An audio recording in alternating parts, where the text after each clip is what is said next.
Hello and welcome to Conversations with the Voice of Reason. I'm your host, Benjamin Boyce, and today's conversant is Psikey, who is a very smart fellow. I found him on Twitter, just scrolling around, and found his posts to be rather edgy and interesting, and then I had some back and forth with him, and it turns out that he is a detransitioner, and also really interested in dissident right thought, which is kind of mapping onto some of my explorations. In this conversation, we talk about transgenderism as a psyop/eugenics program, and also a lot about statistics and demographics, which is code for race realism, which is another topic that I am trying to get a hold of by seeing what is not allowed to be spoken about, or at least admitted to. Links to Psikey's work are down there in the description. If you enjoy this content, consider liking, subscribing, and even perhaps donating via the links in the description below. Without further ado, here is Psikey. How was your weekend? It was good. It was pretty relaxing, honestly. Got some writing done that Oh, I've been thinking about, so I'm happy about that. Yeah. what kind of writing do you feel compelled to perform? Yeah, so hopefully, I hopefully get to plug this at the end of the interview, but I have a Substack where I talk mostly about it's kind of hard to categorize, but like Yeah, philosophy that's of why I was science really interested and in how it, hooking yeah, up with you, because you're somewhere, you're mapping something out. Yeah. So I mean, sort of, one of my major themes is that these areas of inquiry and knowledge that are perceived to be sort of closed rooms that have nothing to do with each other, you actually see a lot of the same patterns showing up over and over again. So I write, I guess, mostly about like philosophy of science and how that informs my political views, basically. The philosophy of science, Yeah, yeah. not the science of philosophy. No, no. Well, so it's like philosophy of science, like just sort of like how does knowledge production work, and Yes. then how do those how does sort of how do the specific things we know from science, what we know about the process of doing science itself, and like how do those two things both come together to inform sort of systems thinking about political, about politics, basically. Okay. What what is a good way to have a very beginning level understanding of politics then? Like So what is politics? yeah, so I think that the first thing one should think about when thinking about politics is what has produced the remarkable and ahistorical abundance in which we currently live, especially in the industrialized West, but globally, right? And I think it's fairly obvious that what causes abundance is the production of knowledge, right? And knowledge can be used to harvest resources. It can implement those resources in new and creative ways. And so I really think that the process of political organization is the correct goal should be what systems can we adopt that, given what we know about the human mind and human behavior, will maximize the rate of knowledge production, because I think that's what leads to prosperity. Okay. Knowledge as opposed to I'm just going to throw out connection, belonging. Yeah, I mean, so the thing Because is, one of the you problems yeah. with the Mhm. Enlightenment is that it assumes that man is a rational creature. But if you Mhm. look at Mhm. man, man is a rational creature in the middle somewhere, but he doesn't begin or end as a rational agent. Mhm. So like there's this, it's just like we're cutting out like this one slice of what makes a man a man. And by man, I'm Mhm. just doing Yeah, the yeah, old yeah. timey Mhm. human thing. Mhm. So if knowledge is the way that we gauge man, then that has problems because then we start to say, well, is a baby a person? Is is an old person a person? Is Mhm. a somebody who's retarded in the scientific sense, Mhm. is that a person? And then we start to Mhm. evaluate. Start to make assumptions of value and worth based on that, which is fine. Mhm. It's just there's problems with that, and there's fuzzy gray areas.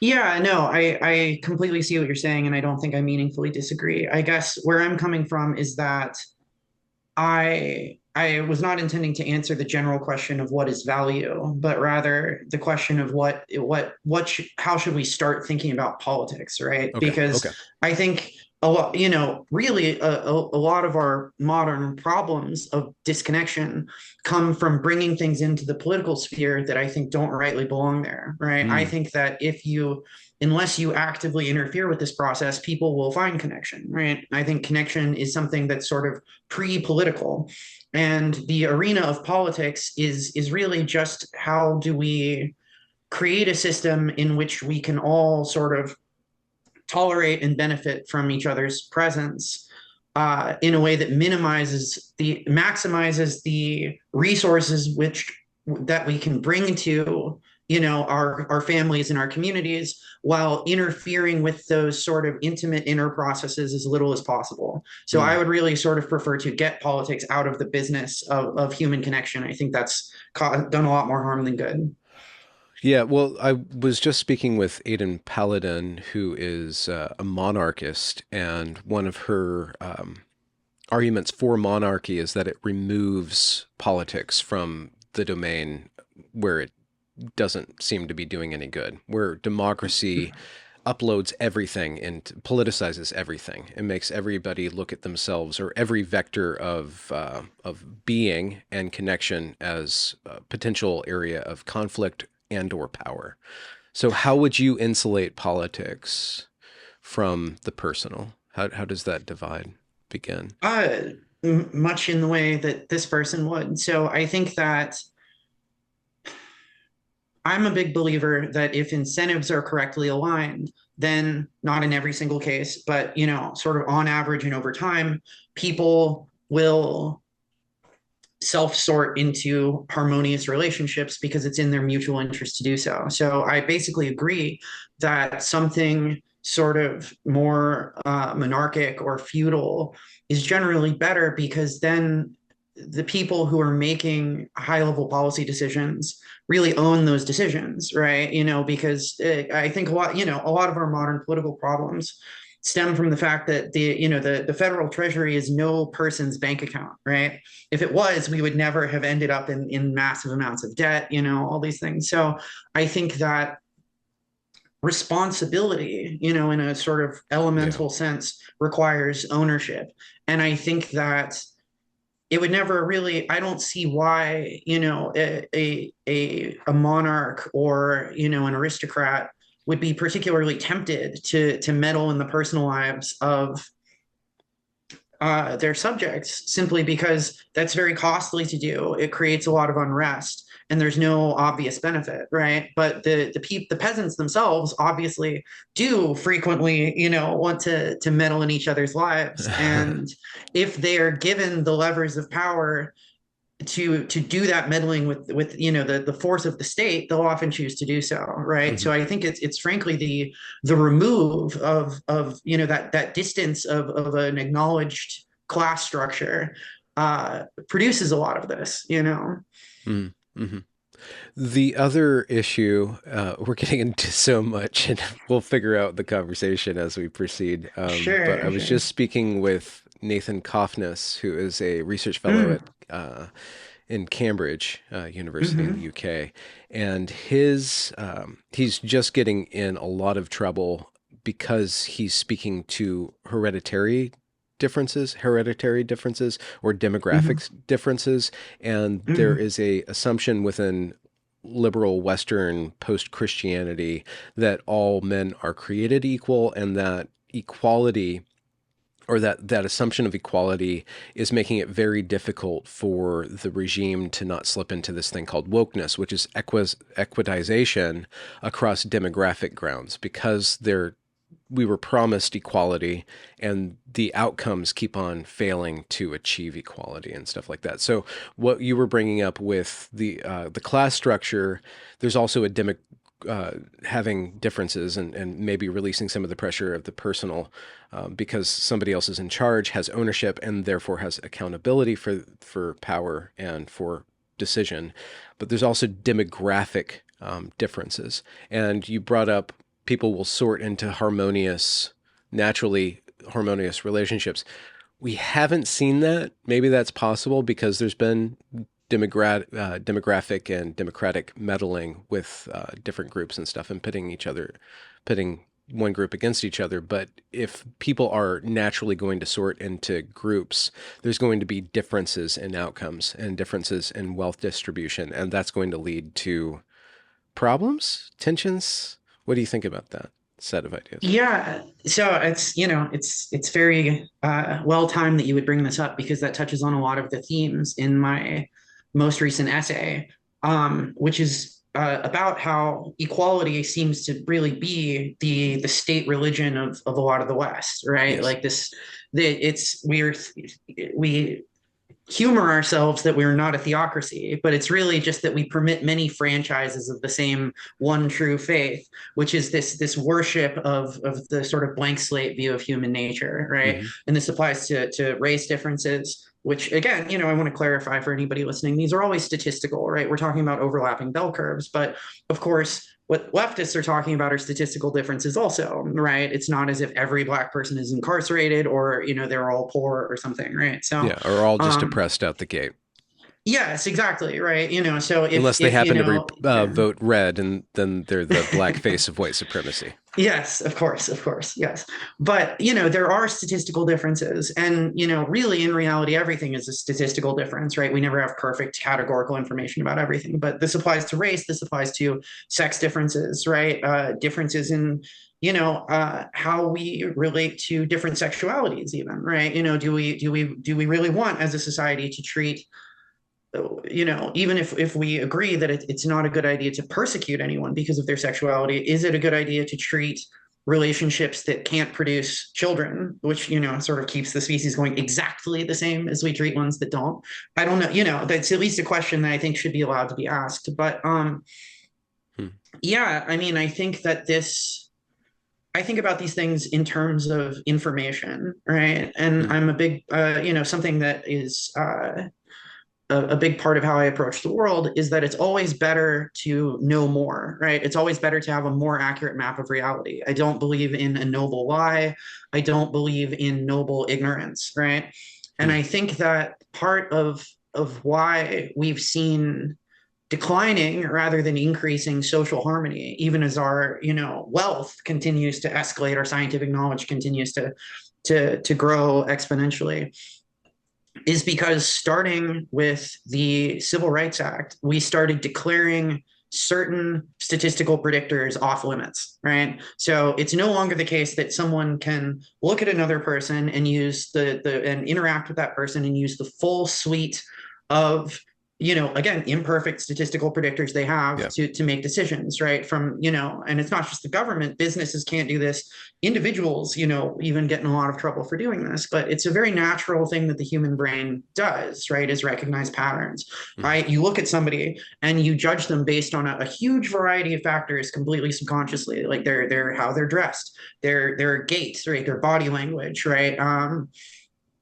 Tone of voice, right? Diction, right? And some of those, and sex, obviously. I think people are starting to challenge even this now, but I think most reasonable people understand that it's completely reasonable for women to be a little more guarded around men than around other women because they're both physically weaker on average, and that's very strong on average, and because just statistically men commit a lot more violence, especially sexual violence against women, than other women do. So that it's reasonable for them to sort of reach for their pepper spray or something if they're walking home alone at night and there's a man walking towards them, in a way that they might not reach for it if it was another woman, right? People feel a lot less comfortable saying things like that about race, right? But I think that this idea that in order to be nice, right, in order to just be kind, right, the government, the Leviathan of the state will reach into your mind, attempt to, and say, you cannot use these predictors, you can't use these predictors, right? Well, we've been scrubbing out parts of our map, right? We've been erasing parts of it, and then we sort of wonder why we keep bumping into walls as a society, right? We wonder why we keep getting lost down dead ends when we've declared certain pieces of knowledge essentially, verboten. Psyche, I am very sorry. I have to get on another meeting. I'm really sorry. Do you have time to pick this up at 11? Yeah, Everything got absolutely. scrambled today. I'm really sorry about this. No, no, that's I complete. feel That's terrible. it's my fault. No, you scheduled it and then I misread it, so no problem at all. Hey, Hey, sorry about that. really, it's completely fine. I don't mind. Thanks for your patience. Um, do you game or just game theory? I do game some, although I don't really play a lot of new games. I don't, sort of follow gamer culture or whatever. I just have a Hmm. few old favorites that I sort of play on repeat as almost a meditative thing. So I Oh, play a lot of, I have a ton of hours in Skyrim, and I spend about as much time like modding it and debugging mod problems as I do oh yeah. actually playing the game.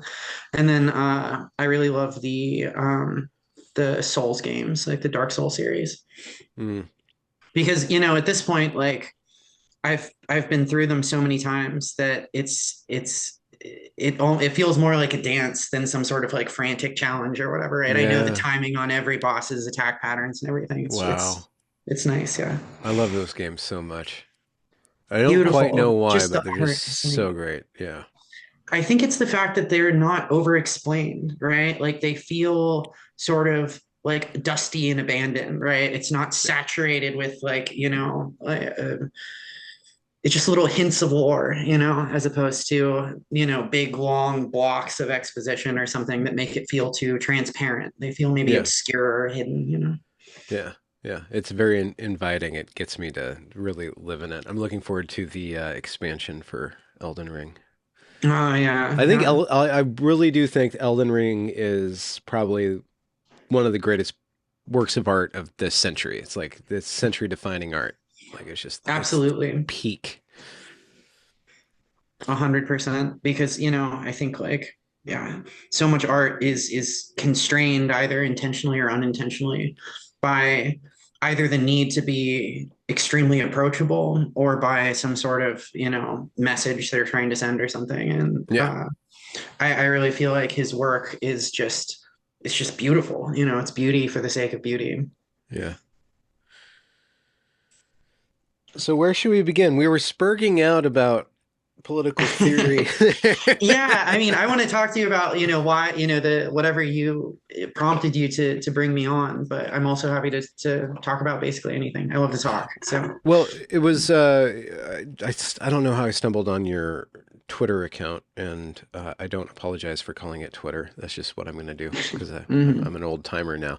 Um, and just the way that you're crafting sentences, like it's just like this kind of something's going on there, and then it turns out that you had an intersection with, I think you called it the trans community.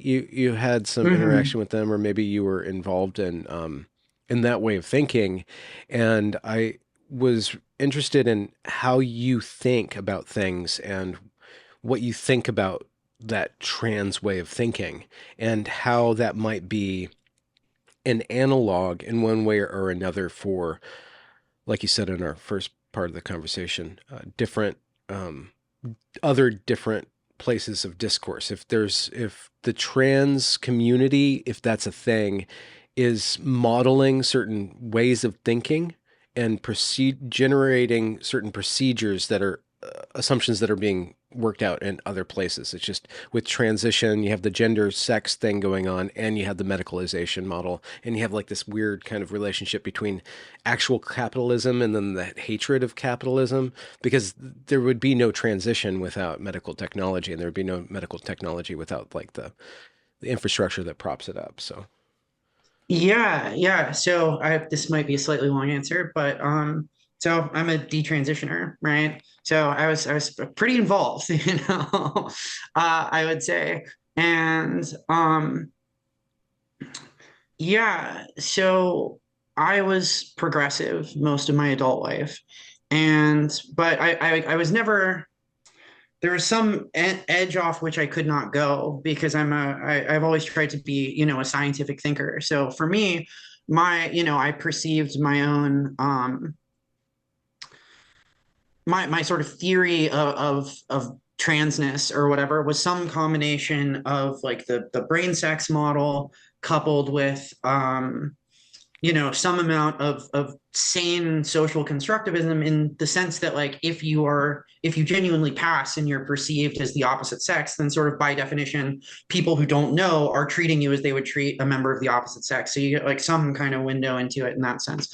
I never thought, I'm literally female, or there's no possible way to distinguish between, any of these things or whatever. But what really started to pick away at it for me was, frankly, this is, mean maybe, but that's my shtick.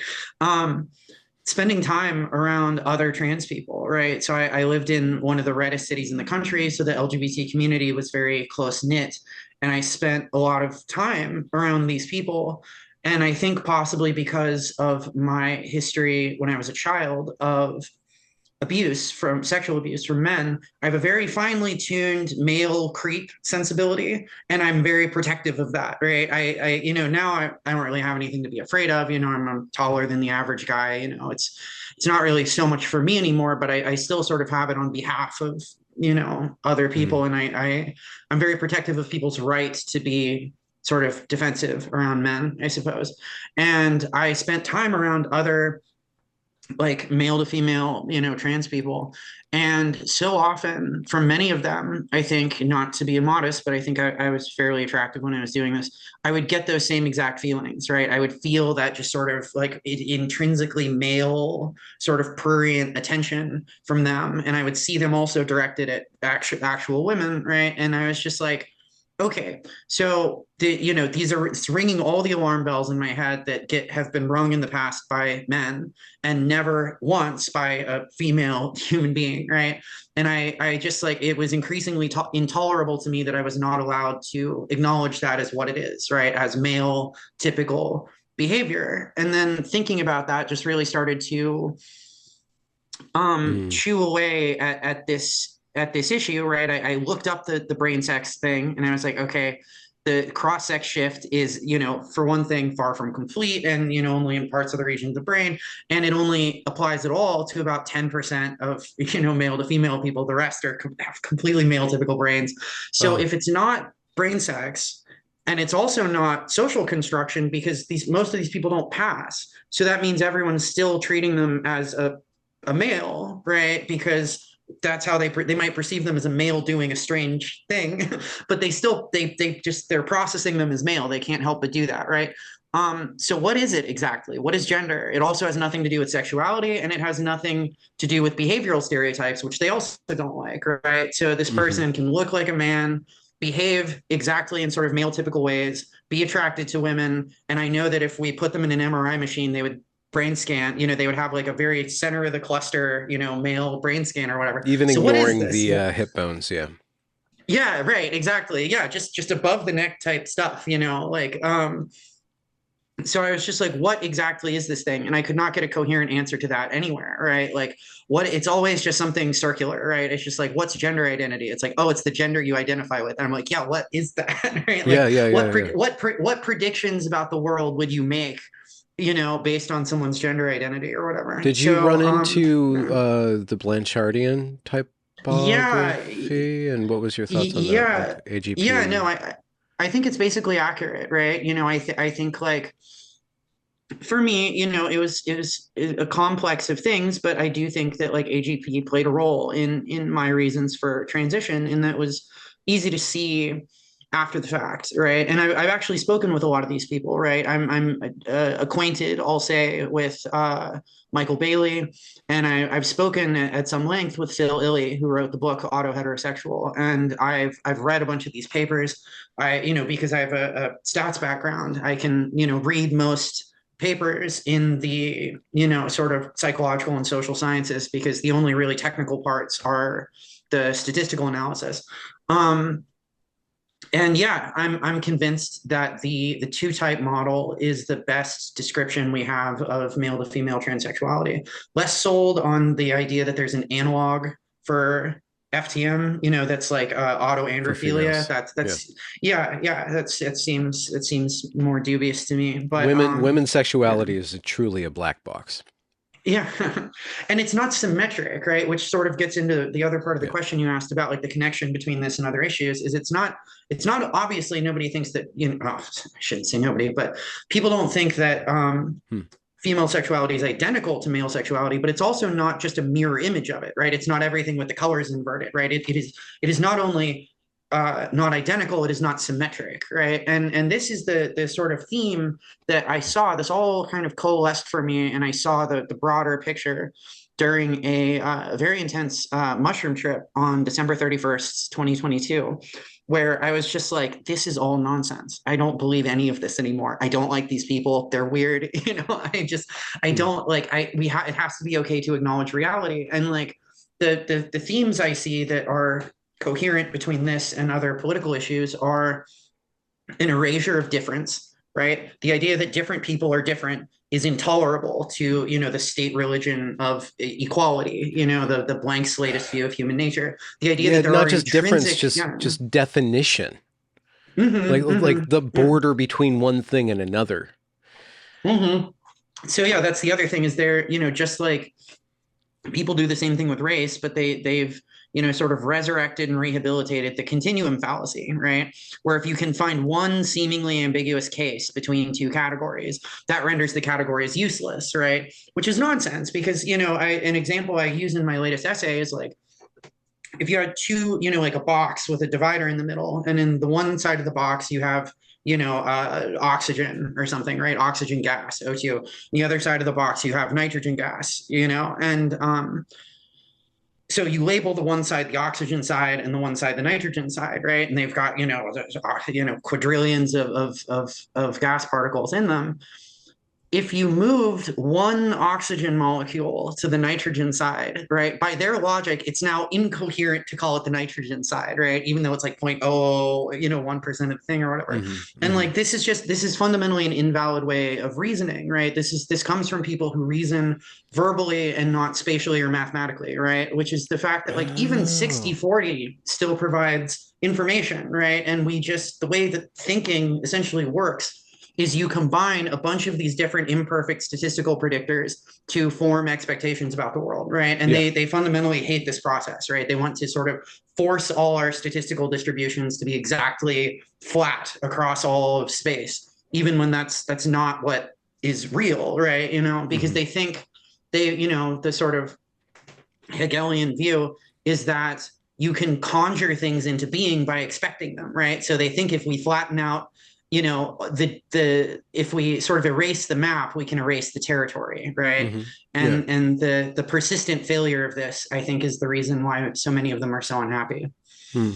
You brought up something. Could you speak more to the different reasonings? You said verbal reasoning, spatial reasoning, and there was another one that escaped me. Mathematical reasoning, yeah. So Mathematical.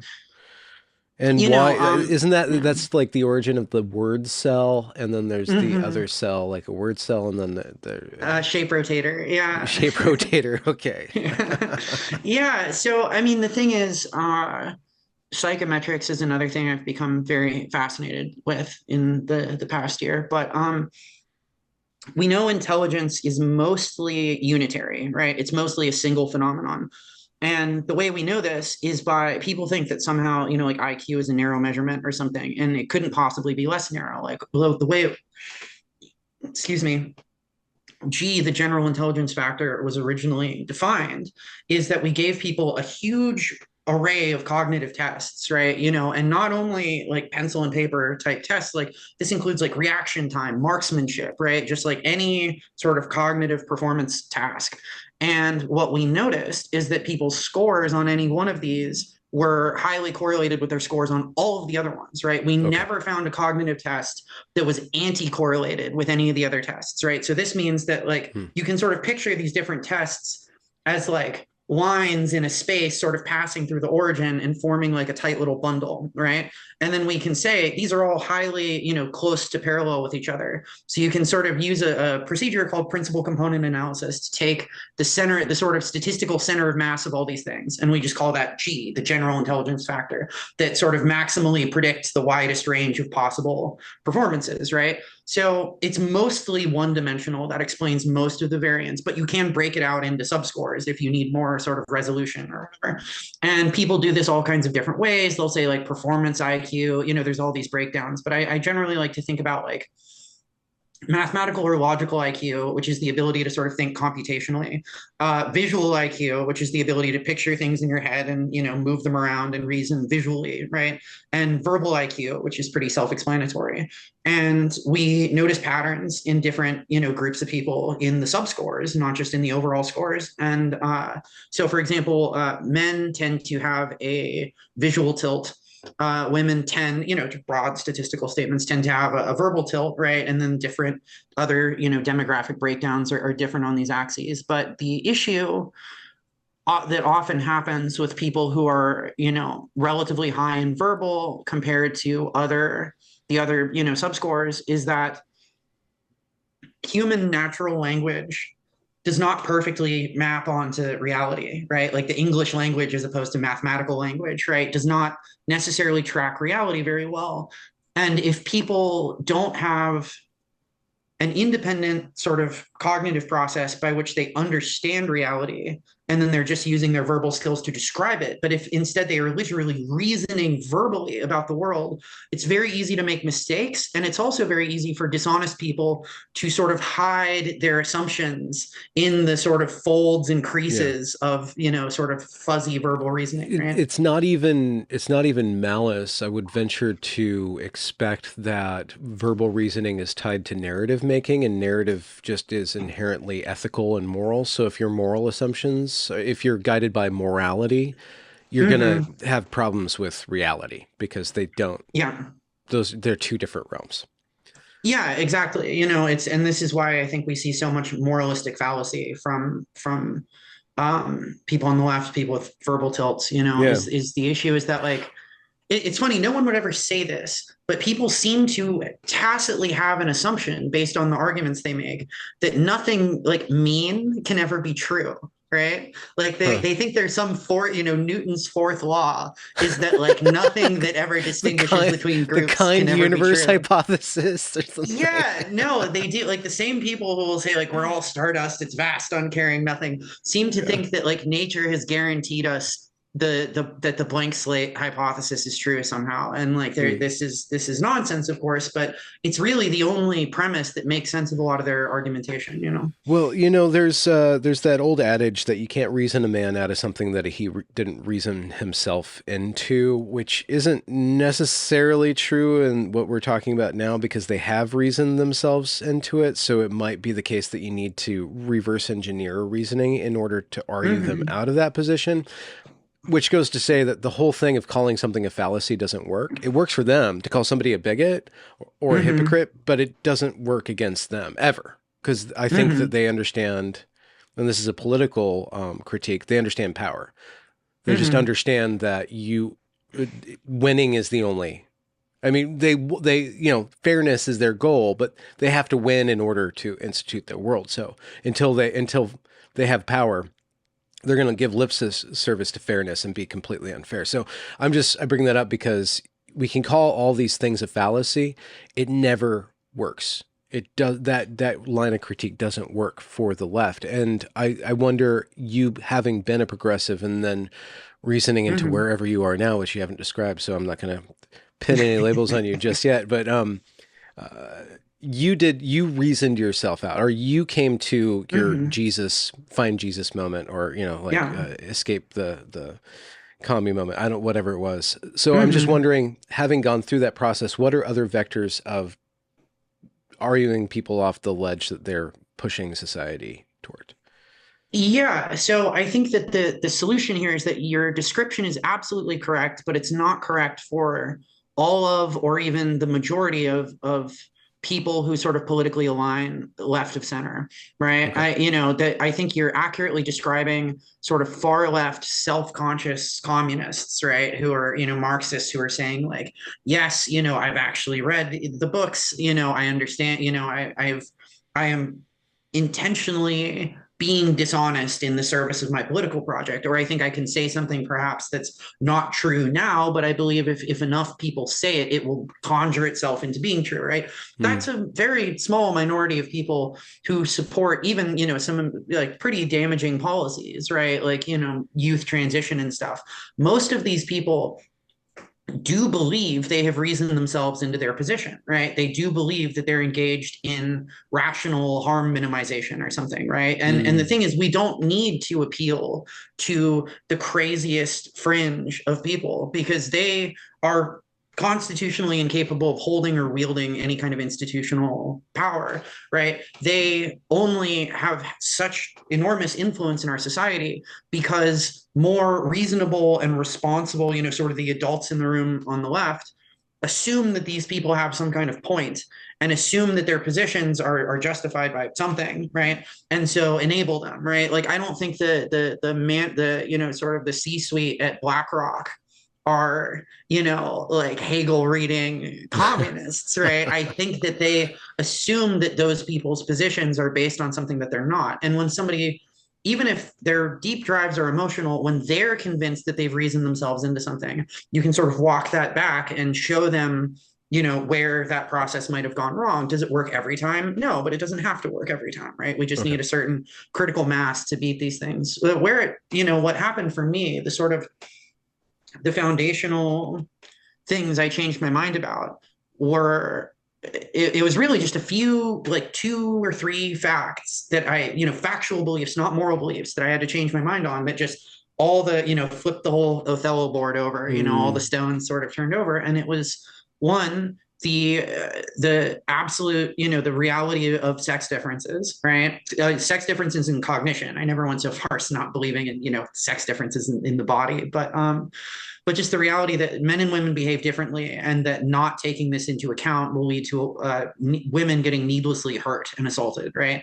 And it was intolerable to me that the feelings of some strange class of men that I at the time belonged to would override like the physical bodily autonomy, safety of women, right? Mm. It was worth it to allow people to be assaulted so that someone doesn't get their feelings hurt, right? That just seemed so evil to me. And then the other Were thing you ever were was, you ever utilizing the mantra that would align with that about trans women are women, or to what degree I, were yeah. you did you adhere to that ideology, and how was that tied to your self-worth or to your psychology or to your Mhm. transition? So I think I may have said that at some point, but I think I always found that to be a little bit vacuous, right? Even at the time, I was always, a pretty precise thinker. I always tried to make sure that like the words I was saying mapped onto some real claim about the world. And I Mm. just never really quite understood what that meant. My perspective was that like we are, and I don't even think this anymore, but my perspective at the time was that like we are males born with essentially a birth defect that causes us to suffer greatly if we don't do X, Y, and Z. And it's sort of nice for society to accommodate that as long as we're not being jerks about it, right? Okay. So that was my perspective there. I did Mm. believe, I definitely don't think this now. I think my cognition is almost cartoonishly masculine, but I did talk myself into believing that I sort of had like female typical cognition and that I experienced some of what I do think that I experienced some of what women go through, a small What, subset, like, because where would by that manifest? Like, how would so you just know, like, a by female yeah. thought? It was mostly based on things like women told me, or just the fact that like I generally preferred the company of women, that kind of thing. And again, it's easy Mm. to, when you're motivated to think these kinds of thoughts, it's easy to talk to spin narratives for yourself or whatever. But Yeah. and then as far as the experience goes, it's mostly just having experienced um a lot of uh unwanted male sexual attention, right? Which is something that a lot of women go through and can relate to. But Mm. and then yeah, the other thing that sort of put, the final that um, removed the keystone from my Cracked the progressivism. egg, so to speak. Yeah, was just doing a sort of deep dive into what exactly built the wealth of the West, right? Because that's the basic Hmm. underlying sort of tension Progressive. in Yeah. in both domestic and global politics is like, why are Europeans so rich? Is it because we're meaner than everyone else and we stole it all, or is it because we built it, right? And in hindsight, I don't even know why that was ever confusing to me, but I dug deep into that issue, and those two facts taken together, basically with the essentially the same epistemology and value system that I had when I was a progressive, which is, I'm kind of, an empiricist and a consequentialist, right? The changing these two factual beliefs just completely inverted my politics, right? Because if it's not the case that we are wealthy because of theft, and if not for that, everyone else would have done exactly the same things that we did, and if it's not the case that men and women are psychologically identical on average, well, then the motivation for all of these programs to try to close these gaps goes away, because they're not something that we created in the first place. They're something that we observe, not something that we Hmm. sort of impose on a reality that does not resemble them, right? Well, okay. We didn't invent syphilis, but we still should take every measure to cease its spread. Sure, yes. I mean, I don't see inequality as inherently bad, though. And like syphilis is pretty unambiguously bad. There aren't really any upsides to syphilis, and there are a lot of downsides. But Oh, I don't unless you're see. syphilis. That's true. But see, and again, like syphilis is outside my sphere of concern, and this is another, sort of change that's come over me as I've gone through this process. Is that, like, Huh. I no longer believe that each of us individually should behave as moral universalists, right? I don't think that we should. It's every person's duty to take, it's this Peter Singer idea that, like, it's every individual person's duty to not take the actions that maximize, the interests of their family, their community, their nation, their people. No, we all have to do, whatever we think will maximize the aggregate interests of, like, all life in the universe or something, right? Yeah. So yeah, and just fundamentally, I don't. Fairness is not one of my ethics. Equality is not just an axiomatic thing that I value. I want the best aggregate outcomes, right? I want to achieve, like, the maximal amount of total human flourishing, and I actually think that that's directly at odds with the goal of equalizing human flourishing, Yeah. right? I think trying to level it out reduces, like, you can only really level it down. You can't level it up. Yeah. Well, yeah, that's a very good way of putting it.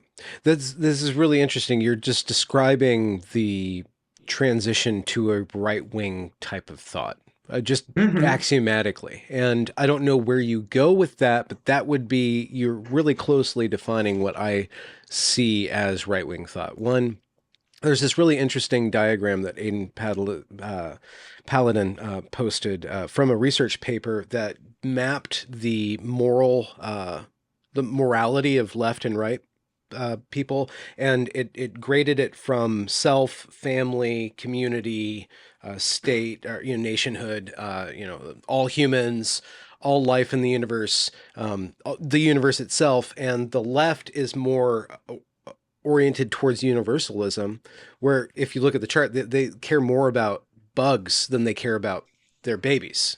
Because Mm-hmm. the right is more clustered towards like what's in my domain, what's in my sphere, and so you see that tension, and it not necessarily be good for either of those to have complete ownership on policy or how a universe runs, but you just described that you're taking responsibility for yourself, and then it follows from that equalization just it doesn't it's just not realistic and it doesn't work.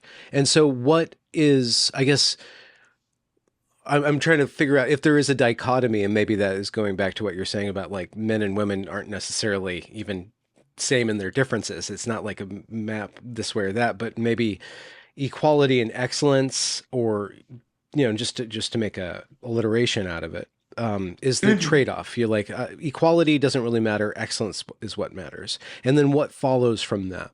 And once you kind of unlocked those things, like how did you feel about that? Uh, yeah. So, I mean, how I've felt since this whole process began is happy and healthy for the first time in my life. I think I'm somebody who is very deeply emotionally affected by inconsistencies in how I see the world. And I think there were some foundational issues that had nothing to do with why I was pretty depressed for most of my adult life. And this past year of believing everything I used to not believe and vice versa has been the first that I would say is like sort of an experiential net positive.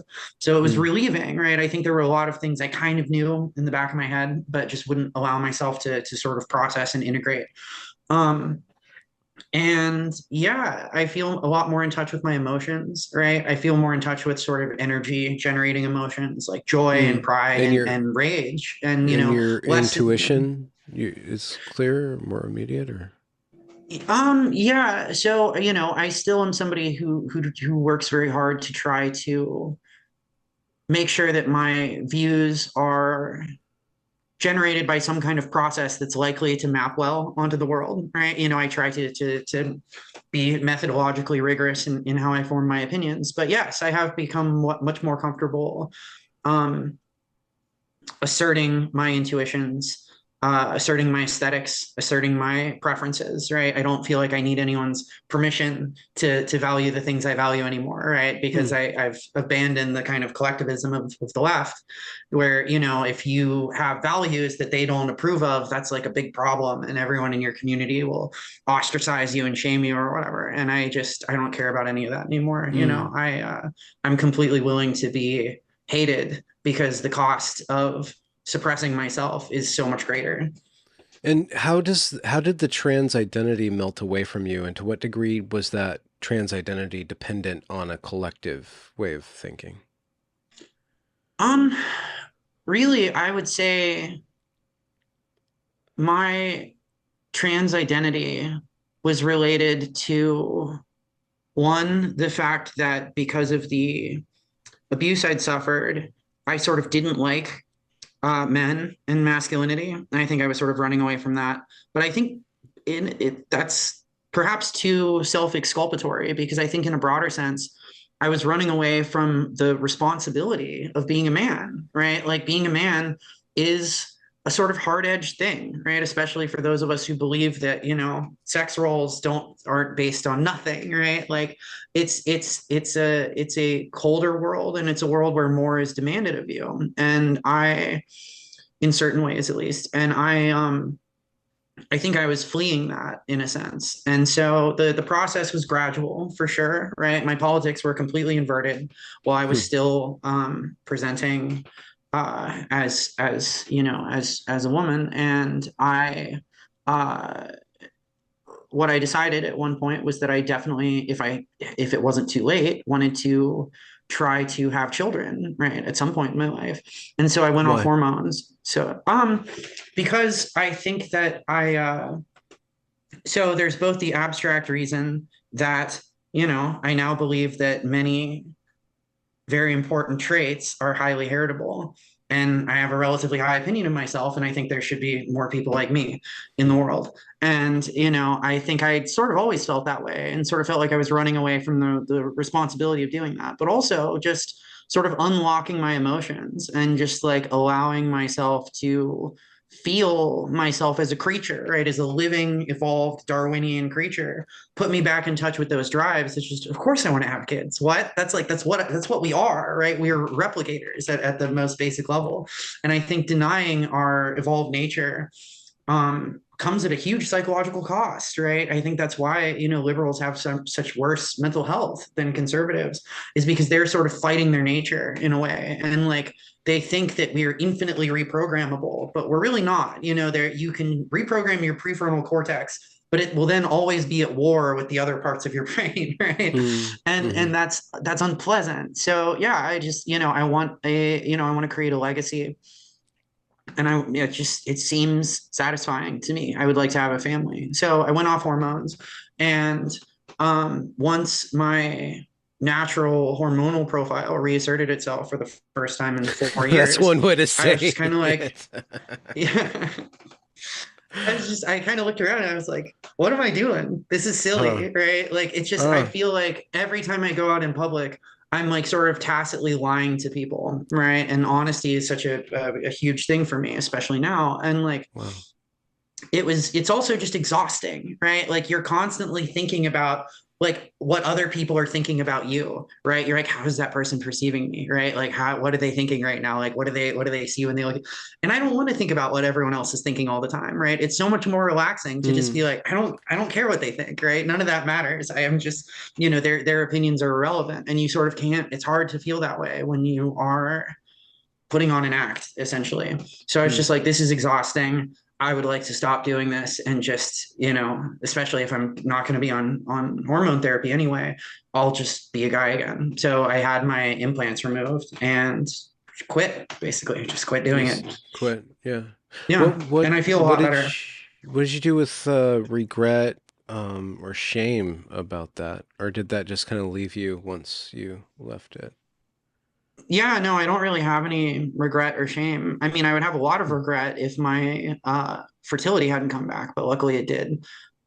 So yeah, no, I mean, I just like I understand why I made all the decisions I made at the time I did, and now I'm making better decisions. So I Hmm. don't know why I would bother feeling bad about any part of that process. Hmm.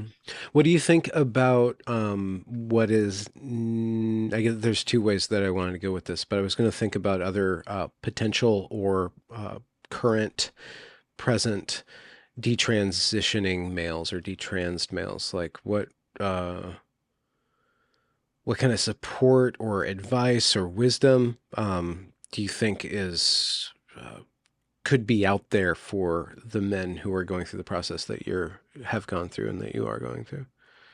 Yeah, I mean, I think it looks very different for the two types is the first thing I would say, right? Like I think that transition and detransition for homosexual males looks very different than for heterosexual males. Um, so I don't want to give homosexual males very much advice. I would just say for other people who I don't even like to make it an identity thing, but who are susceptible to AGP, like I am, is that I would emphasize to them that it's much more of a choice than you've been led to believe, right? You can choose. Maybe it is an innate trait that you are susceptible to this sort of pattern of thinking and this sort of attraction inversion process, Yeah. but you really can choose where to focus your attention. And if you don't spend all your time vigorously focusing your attention on this, it kind of goes away. It will probably always be there lingering in the background or available if you picked it up again. But you really don't, it's not like you'll just be suffering forever the way you feel like you are suffering now or the way you felt like you were suffering before you transitioned. Dysphoria is mutable intentionally and via self psychological conditioning, Hmm. and it is possible to I'm very happy with how I look now. I'm very happy with how I present now. I'm very happy with how people relate to me. Like this is great in a way that I really wasn't, sort of the first time, before when I was presenting as a guy. And I would just say, yeah, it's not like detransitioning doesn't mean you are just going to sit with that pain forever, but you have to because the alternative is worse or something. It's like, no, you really can live a happy life and embrace your masculinity. Hmm. And what about the role of the medical industry in your transition and availing a wide swath of youth gender transition aside, just the access to that and then the facilitation of transition? Did you feel like you Yeah. were treated responsibly for? No. No. No. So like I got my prescription after a 30-minute informed consent Planned Parenthood appointment that I made 3 days after I came out, right? Walked out with Wow. hormones, yeah, no, and to be fair, they're like, this is what it will do to your body. And they, as best they understand, right, which I have come to learn is not very, the understanding is not great. So the Yeah. thing is, like, I am pretty live and let live as a person, right? I have very libertarian instincts about these things. I kind of feel like let people do what they want to do. The issue with this is that doesn't work when you're also lying to them, right? It doesn't work when you are also promulgating, like the doctors themselves, are promulgating false ideas and, sort of very, I'll at least say, contentious and non-science based ideologies. And when you're doing that, you can't then say, oh, have a libertarian attitude and let people do whatever they want, right? That would only work if it was genuine informed consent, where you're accurately portraying these are the causes of dysphoria, of sex dysphoria, as best as we understand it, and this is the state of the evidence about how effective these things are at relieving the negative mental health consequences seen in people with these conditions, which is basically none, right? You look at the evidence, and all of the studies that purport to show huge benefits have huge methodological problems, loss to follow-up, sort of leading questions, subjective measures, Let alone when the these, long-term consequences of this on brain functioning, on yes. it's like your gonads are just like some thing completely different than the rest of your entire being, but like no, it's completely integrated. You do one thing, it's a cascade. Like how do you not know that? And yeah, and like the amount of evidence that it would take for us to if it's even possible for us to ever be confident that this is like a safe or responsible thing to do would be massive, right? Like the amount of data gathering, the sophistication of the study methods, like even beginning to imagine what it would take to actually make this a responsible practice is, sort of mind boggling. And then Yeah. you realize less than 1% of that, probably, I'm just making things up, Yeah. but like, has is reflects the reality. And that it's just, you're, especially, again, I'm somebody who now, like, I read a lot of, population studies papers, social psychology, economics, right? And I'm used to getting in long nitpicky fights with people about methodology, right? So like Hmm. I have some exposure to like what methodological rigor would look like. And then you read these studies about, the supposed benefits of trans healthcare, and they're just cartoonish, right? Like it's like a kindergartner, put these things together. And like the extreme selectiveness of the left when it comes to methodological rigor is just so transparent, right? Like if Hmm. you try to talk about hereditarianism, right, they have these like crazily elaborate, conceptual apparatus, designed to avoid like the very obvious and direct conclusion. But then, you come over to something that they like, right? Which is this idea that, putting people on cross-sex hormones is super great for mental health or whatever. And then they'll accept anything, right? They'll accept the most ridiculous possible study designs as completely authoritative, based solely on credentialism, right? They'll be like, they usually don't even cite studies, right? They'll just be like, oh, look at all these boards of people who've said this is a good idea. And they, it's like, but why did they say that? On what basis did they say that, right? And it's usually paper thin if it exists at all. So yeah, no, Hmm. I don't feel like it's being done even remotely responsibly, even for adults, as you say. And I think, sort of like, like Trump said about, I think, Muslim immigration, we need to shut this down until we know what's going on, right? Hmm. Like, this is, in principle, I'm completely fine with adults doing whatever, getting horns put in their head and their whole body tattooed or whatever. But the thing is, no one's telling them that getting horns put in your head will transmogrify you into a literal demon with powers or something, right? Nobody believes, they know exactly what they're doing when they do that. And that's not the case for this, right? People are saying that this literally makes you female in some essential sense, or is part of this, or that they'll tell you that if you don't do this, right, if you repress these feelings, you will die, right? You'll end up committing suicide. That is not true. That is not what the evidence That's not suggests, true. right? Yeah. So like, as long as these medical professionals are actively lying to people about both the risks and the benefits of these treatments, then I think it should probably not be allowed to happen, Hmm. or at least it Hmm. needs to, like, we have to either completely gut or replace WPATH with an organization of actually responsible, science-driven people to oversee this for the probably 1% as many people as are currently doing it who might actually get some benefit out of it. So before your detransition and your political conversion, where were you headed, like, in life? What did you see your future as? What was your ambition, and then what is it now? Yeah, so it was pretty bleak. I won't lie. I was, as I said, I've been very depressed for most of my adult life until this past year, Did you and have a sense of future? not really, not much of one. No. So I was married and not working at the time that I had this inversion and everything. It's kind of funny, but my female wife ended up divorcing me largely because I was no longer like a gender ideologue, which is such a funny state of affairs. But Were you her trophy trans wife or something? I'm uh sorry, that's personal, but yeah, I'm just no, wondering no. I the mean, dynamics kind of it. of. Yeah, yeah, kind of basically. She, was very emphatic about, pursuing me and everything. But, before that, I had worked as an actuary. I had started and stopped a few different graduate programs. I had been a entry level software developer briefly. But no, I was pretty depressed most of the time. I was pretty non-functional. I didn't even like to leave the house. I had a lot of trouble talking to people. I was really not doing well, and I did not see a lot of hope most of the time. Most days were worse than they were good. And since then, a lot happened to me because, I just sort of suddenly lost I came down from this trip and I was like, oh my God, I don't believe any of this stuff anymore. This is all nonsense, right?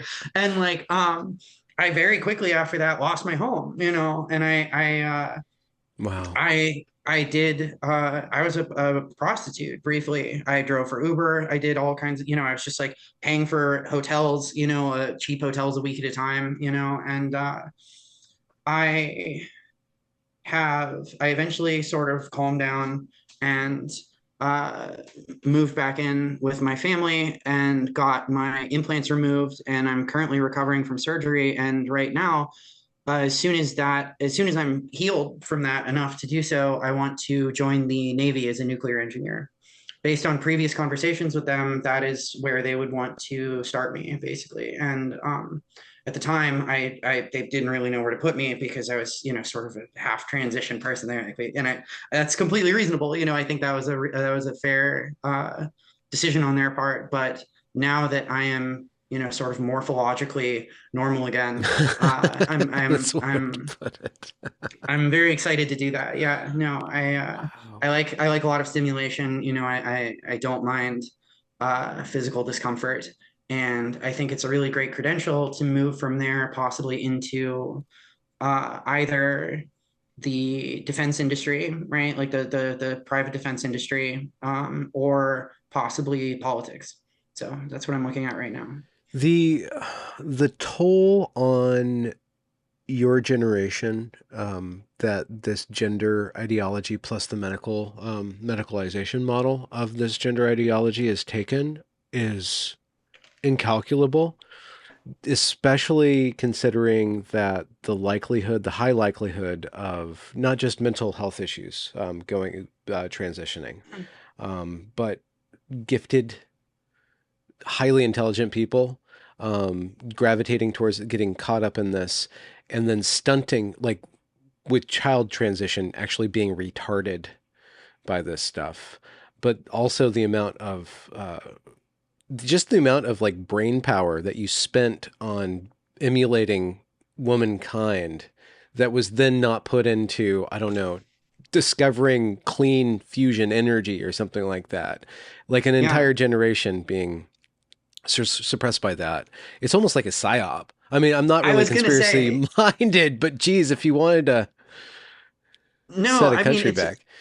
I've had the same thoughts. It's really I also again I try to be maintain epistemological hygiene, but it is really hard not to feel like it is some kind of attack against our society because the people most susceptible to being talked into this, sort of having, whatever tiny amount of latent possibility of AGP amplified by this cultural propaganda and have it take over their lives and sterilize them, by the way, so it's highly dysgenic, right?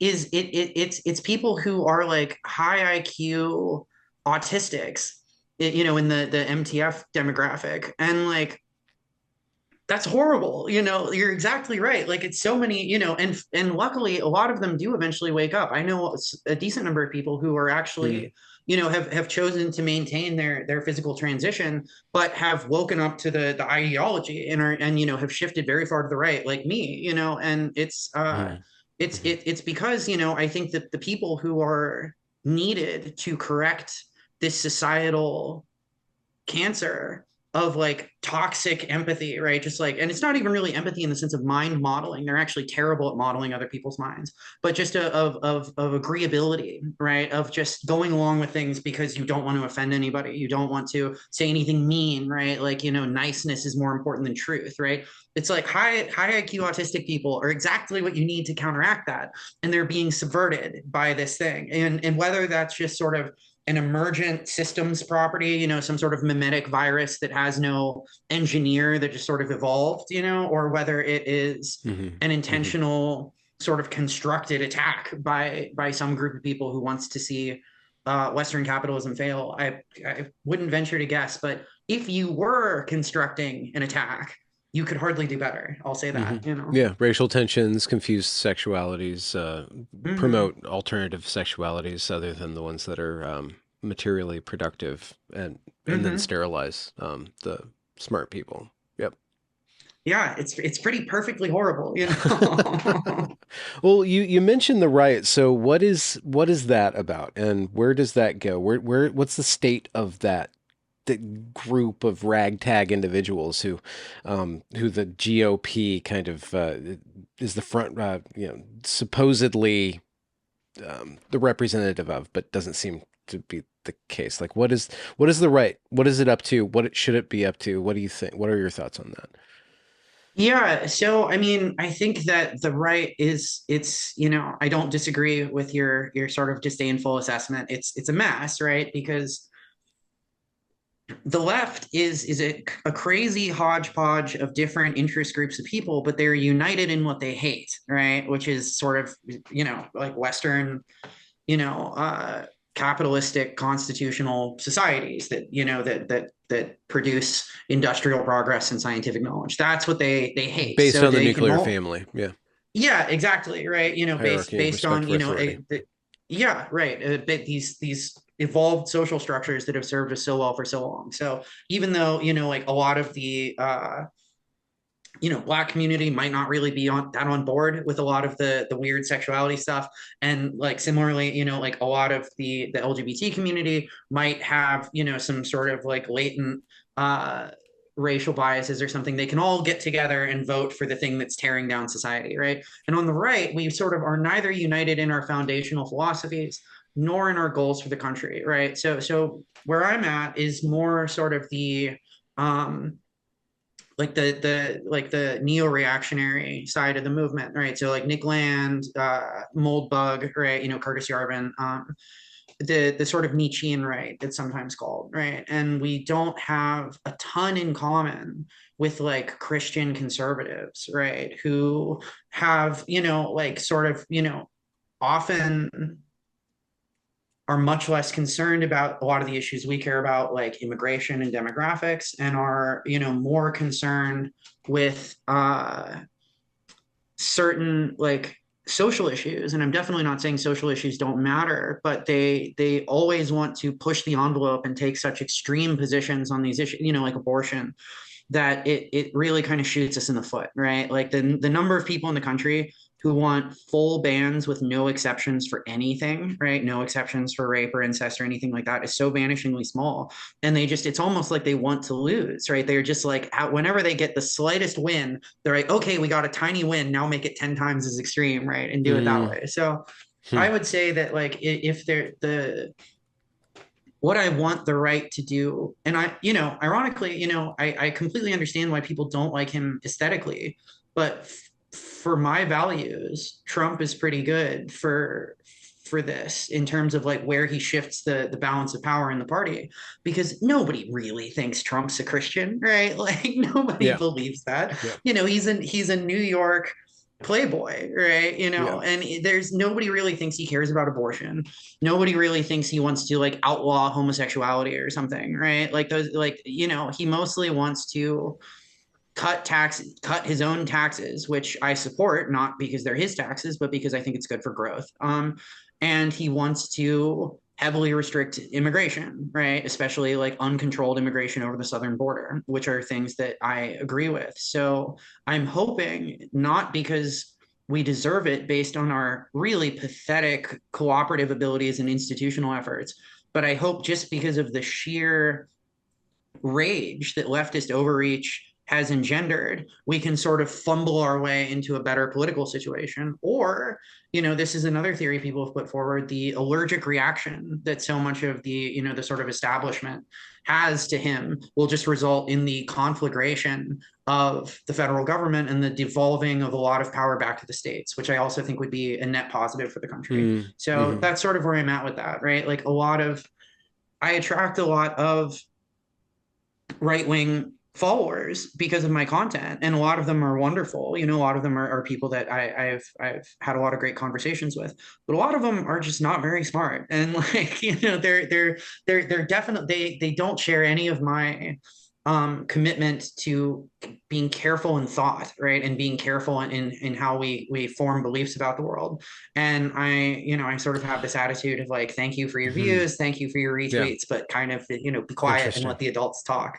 Yeah, interesting. I wonder if eventually that can play to the right's advantage. But not the not the lack of intelligence and nuance necessarily in its base, but its base's inherent, um, at least the engendering of an aristocratic divide or a respect for the aristocracy within the right, that the base might be able to accept that there are leaders. There's a difference between the high class and the low class. We'll do our low class thing and care about shit beer, and we'll rally and complain about Mm-hmm. this stuff. Like, so you give us marching orders and we'll march.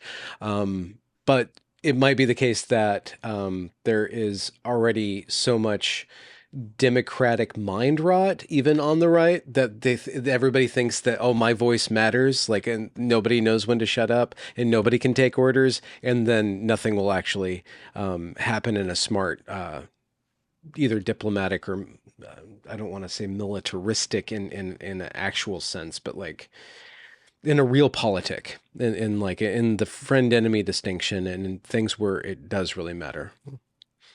I do have hope for the former outcome, right? And the reason I have hope for that outcome is because we've seen that arrangement. We've seen that social arrangement before, which is in medieval Europe, right? Like famously, the nobility didn't, Huh. was always sort of in tension with the church, right? They saw the church as useful, right? Both for the intellectual services they provided, maintaining literacy and the sort of classical texts and stuff, but also for the degree to which they reduced the costs of managing the lower classes, right? Like rather than having to constantly and sort of viciously suppress the lower classes, they told them, they gave them guidance for how to live their lives in terms that they could understand, right? You have to remember, a lot of these Catholic priests had read Plato, they'd read Aristotle, right? These were not dupes, right, who believed in ghosts, right? These were sophisticated intellectuals who probably believed in some sort of deistic god, and they explained how to live to the lower classes in terms that they could understand. And really, I'm increasingly sympathetic to the sort of Catholic stance there, while Mm. understanding that the aristocrats who are generally selected for in ways that resulted in them being a little more intelligent on average. We're sort of like, if that works for you, we don't need the kind of training wheels, right? We don't need the gutter guards in the bowling alley. We can kind of first principles our way through life and be a little bit more Nietzschean, right? And I think that hopefully this is something everyone laments, but I think could really work to our advantage. I think negative partisanship could overcome these differences on the right. I think the fact that like the focus is so much on defeating the left that like nobody has much of an appetite for this sort of internecine feuding. at least, obviously all of these forces are in play, but I would suggest to people that we should sort of focus our attention Hmm. and focus the narrative on unity, right unity in the sense, right? And exactly on the model you describe, right? Like Yeah. intellectuals are never going to talk like the lower classes, and it's not reasonable to expect them to, and it always comes off as fake anyway, right? That's what's so nauseating about so many politicians is that they're going to put on their blue jeans, and it's like, you went to Harvard Law School, right? You're not a plebeian. You don't have to act like one. People, I think, generally would relax a lot more if they felt like someone effortlessly greater than them sort of had things handled, right? That they don't need to have an opinion on this or that military conflict across the world. They can Hmm. worry about things that are local to them, that matter to their family. They can care that things are going well for them rather than poorly, and make it known when they feel like it's not. But they don't need to.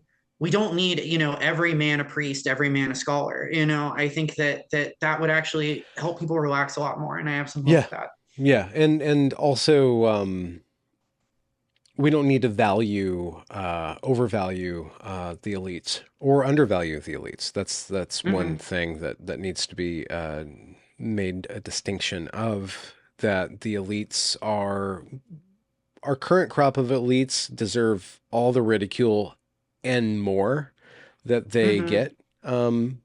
Absolutely. But that doesn't mean that we don't need elites or elite institutions. If we're going to have alternative institutions, if that's the path that it's going to work out, then we still need the respect for the clergy. And the clergy isn't necessarily a faith-based clergy. It's just what I mean, like the intellectual upper Yeah. crust, the aristocracy, and so on and so forth. And Yeah. and that doesn't need to tread on the blue collar workers. Like, they can live No. their life. They can drink their Bud Light if they really want to. That's fine. No, exactly. And I think that, like, again, this it all comes back to these same, the same small set of principles over and over again, which is locality and Yeah. reciprocity, right? So it should not be that, the as it currently is with the current crop of, it's almost insulting to call them elites because most of them are thoroughly mid-witted, but that the current order is mostly imposed, right? It's like, you will accept our authority or we will get you fired and socially ostracized. And meanwhile, we'll do everything in our power to make your life materially worse in ways that you can observe, right? It's like, you can show people all the line graphs you want. They know that they have less buying power than they did, right? Same with, immigration. You can show, oh, this boosts, GDP or what, but like, people know that they are experiencing a breakdown of shared narratives and trust in their communities, right?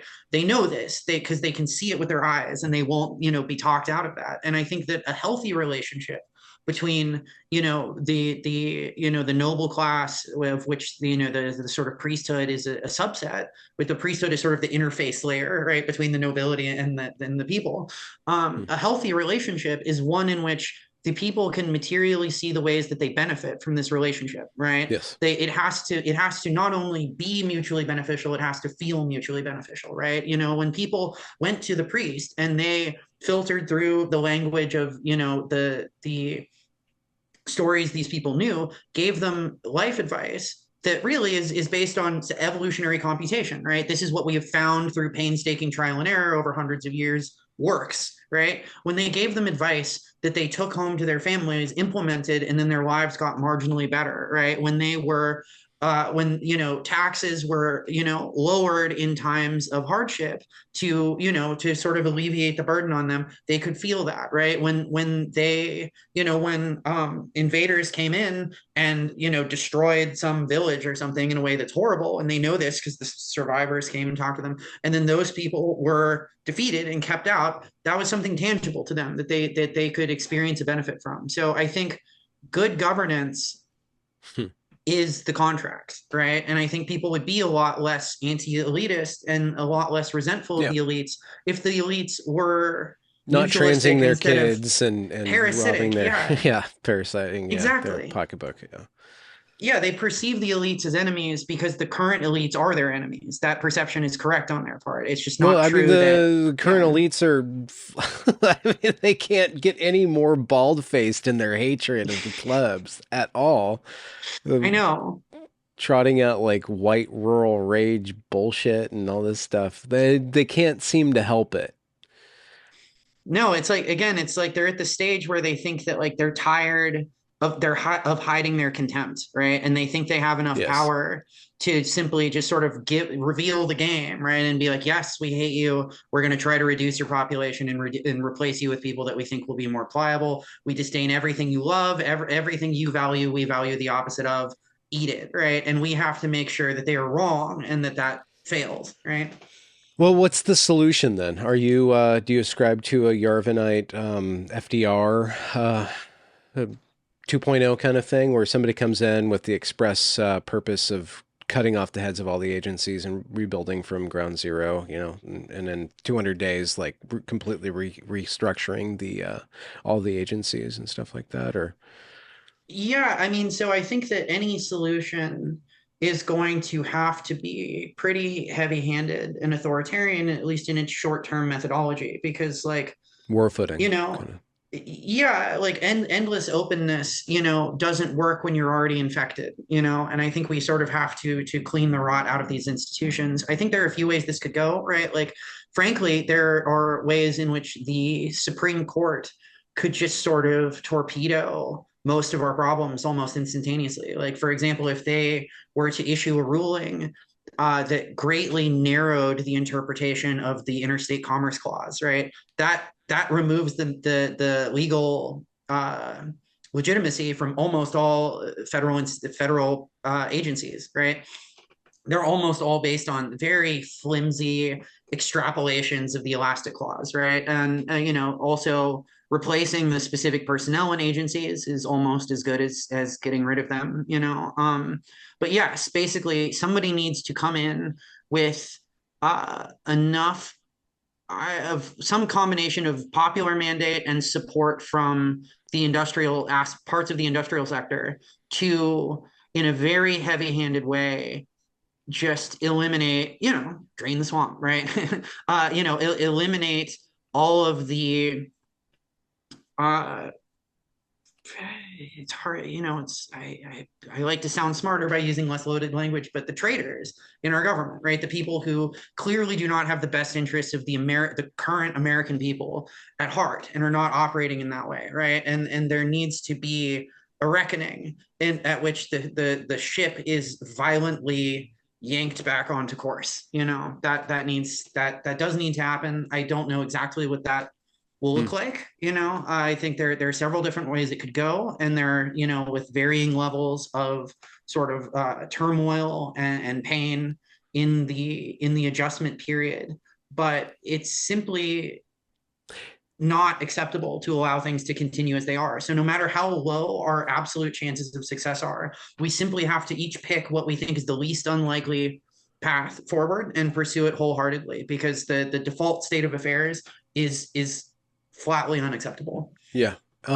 What's the likelihood of that needing to take on a Christian nationalist or white ethno nationalist aesthetic? Or is that a complete specter of idiots on the right and clever psyopy from the left? So I think probably the most mimetically fit version of this is a sort of ambiguous, intentionally ambiguous nationalism, right? So something I do think is crucial is the development of white group identity, right? It doesn't necessarily have to mean that we want to, like, deport everybody from, who's anything else from the country or anything, but the fact that, like, no other group of people has given up their in-group preference, right? And game theoretically being the only demographic that doesn't have any in-group preference, and it's basically illegal for us to have any in-group preference, is not going to work, right? But that doesn't mean that we can't be just another groupish group in Hmm. a sort of civic nationalist polity. So I would simply phrase most of these things mainly because I think it's simply more sellable in terms of liberty, right? We need to restore freedom of association, right? That's a neutral statement, right? We need to restore independence, right? We need to eliminate dependency, right? Like, these are statements that the people who everyone can sort of Rorschach test read in the way that makes sense to them, but they're also broadly appealing, not for deceptive reasons, but because they are principles that are broadly appealing to people. Like people respond to messages of responsibility. No one wants to self-consciously feel like a parasite, right? That feels bad, right? And so I really think that we can create enough of a coalition under the vague heading of nationalism that we don't really have to resolve these tensions between is it religious nationalism, is it ethno-nationalism, right? Is it some other thing, right? I think that we can get enough people together who simply recognize and through whatever lens that what we have today is not working, and that we need to, and that globalism, the idea that we're responsible for everyone all over the world, everyone is our problem, every suffering person gets to come here, right? Like we can unite everybody. I think like Latinos are currently polling slightly in favor of Trump, right? Like it's I think we can really build a coalition of people who say we have something nice here, we would like to keep this nice thing and shore up the systems that make it nice, and then everything else can be dealt with once basic sanity has come back to the country. What's your thoughts on the like the Bronze Age pervert, the frogs, the aesthetic, the different aesthetic communities on the right in the Twitter sphere, the hyper online sphere? What are your Yeah, because so you I mean brought I up think Nietzscheanism, so they're very mm-hmm, Nietzsche in their aesthetic, and kind of mm-hmm, fascistic in mm-hmm. their aestheticization of politics. Sorry, guys, fascistic in their aestheticization of politics. Yeah. Is that fun? What do you think about the memery? What do you think about meme magic? What do you think about that mode of propagandizing emergent propaganda? I think it definitely is Because you kind of have an useful, aesthetic, right? you have an edgy aesthetic in your Yeah. sentences. I haven't seen your meme play, your visual meme play, but you kind of Hmm. you don't back away. You like to harness that I tension. do. No, I lean into, I say things like more offensively when I could have said the same thing less, because I'm trying to break people of the basic idea that like offense matters, right? Okay. But I think that like it's just, the foundational thing I'm tired of picking at any one, thing or the other is that like it has to not matter if something is mean if it's true, right? Okay. So but as far as the sort of online far right, I think that there's a lot of diversity even there. I think Yeah. someone like Bap is fairly serious, right? And for all his trolling, somebody like if you've actually read like zero HP Lovecraft's long form writing, he's very sophisticated, right? This is not a dumb hick, right? And again, I don't have any I don't even want to be that dismissive of rural people, or people who don't have elaborate college education, but this is someone who does have an elaborate education, right? Like the way Yeah. he talks about history, the way he talks about like philosophy and the philosophy of religion is very insightful, and I've gained a lot from it. So I think those people are extremely useful, especially in energizing the youth, right? Like the young people, like Gen Z rightists, are never going to be brought back on board either with sort of finger wagging, neoconservatism, or with, scolding church lady morality, right? That will never work, right? And for say what you will about the tenets of net, like, but like there's aesthetic, as you say, the aesthetics matter, right? Like aesthetics have a lot to do with mimetic fitness, and Hmm. the side that I think is funnier and more beautiful has a huge edge over the side that celebrates ugliness and destroys all humor with their endless scolding, right? So I think that's an asset for us to lean into. They should not ever become the primary face of the right, or necessarily be in the driver's seat, but neither should we alienate them or chase them away. I think they have a place to appeal to a certain group of people. They won't appeal to everybody, but they can Hmm. come into the Big Ten, I would say.